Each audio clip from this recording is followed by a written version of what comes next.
Uganda is going nuclear. President Yoweri Museveni has announced that Uganda is going to be the third African country with nuclear power plants.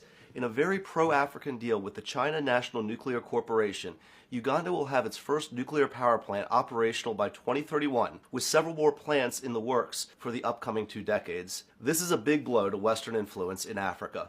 So let's talk about how this deal will work, what this means for African businesses, why it took so long, and why this could signal the end of the West's domination and exploitation of Africa. As the West has given up on nuclear power to pursue what they refer to as renewable energy, China has in the past 20 years stepped up, hiring the best nuclear engineers from around the world and creating a nuclear power manufacturing program that is the envy of the entire world. China is willing to work out favorable deals with friendly countries where they will manage the construction of the nuclear plants, work out financing so that the country buying the plant can grow without being strained too much financially, and even train native workers to work alongside the Chinese to gain the skills needed to be self-sufficient. The initial deal for Uganda is reported at $9 billion, with much of the financing being supported by the energy production itself. The fuel will be sourced from Uganda, where they have a rich supply of uranium. These reactors will use the most modern technology and produce a lot of energy. To put this in perspective, Uganda currently has 1,500 megawatts of installed generating capacity. At full operational capacity, the first Ugandan nuclear power plant, located north of Kampala, will produce 2,000 megawatts, which is enough power for 2 to 3 million Western households. Let's do the math. Uganda has a population of 41 million people and roughly 8.9 million households, meaning 3 to 4 nuclear reactors could theoretically power the entire country at Western living standards. If you are a manufacturer, your ears should be perking up right now. Clean and reliable energy means that you will be able to manufacture in Uganda without worrying about power interruptions.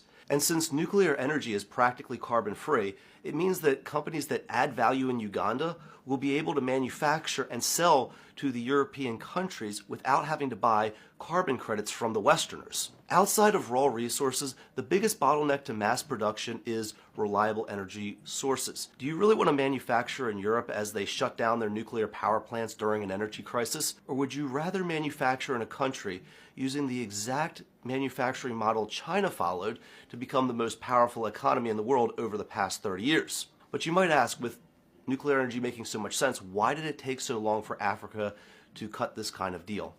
Well, the West has for decades used diplomacy to undermine nuclear energy in Africa, slandering countries that wanted reliable energy as only wanting nuclear technology to produce weapons, or even claiming that Africans were too incompetent to manage nuclear technology.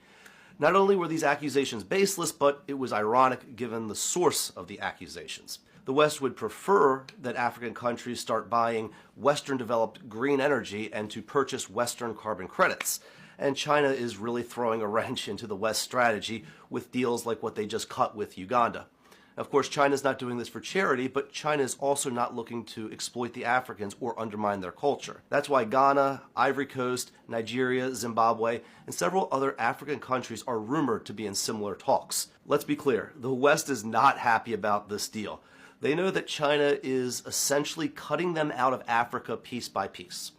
Nevertheless, the deal has been cut, and one more chain that has tied Uganda to Western influence has been broken.